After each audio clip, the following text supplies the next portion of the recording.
Meanwhile, the battle to retake Mosul from ISIS has entered its third day. Iraqi and Kurdish troops are now closing in on the outskirts of Iraq's second largest city. The American-backed operation has already freed up to 20 villages east of the city proper. And Holly Williams now joins us by phone from Iraq. And Holly, with regard to what they are finding now as the offensive takes shape, what does that suggest about how long this offensive might last?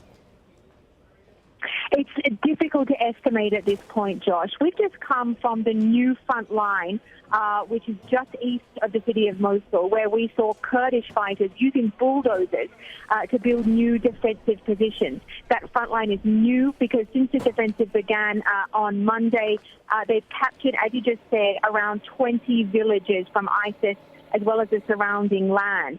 They are now on the edge of an area that is predominantly Christian on the eastern side of Mosul. And when they recapture those Christian towns and villages, then the next stop will be the city of Mosul itself. But the fighting has really slowed down over the last 48 hours or so.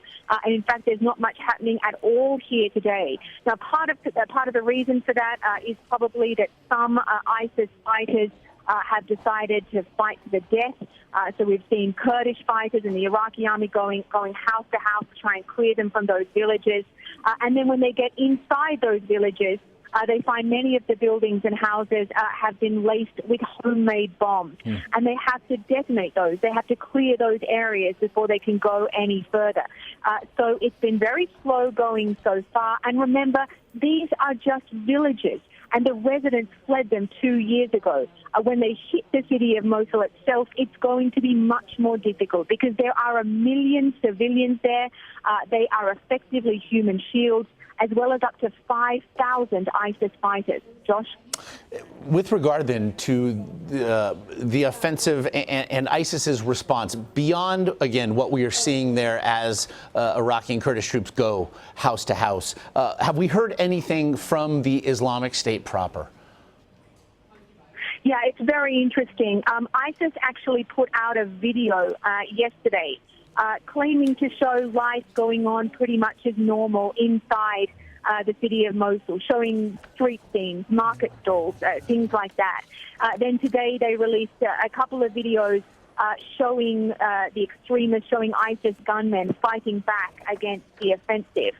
But they also released some images showing another barbaric execution, this time of a man that they said was a spy.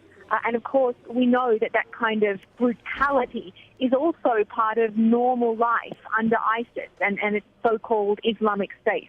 Josh? Again, Holly Williams there on the front lines in Iraq of a battle that has still just barely begun. We do appreciate it.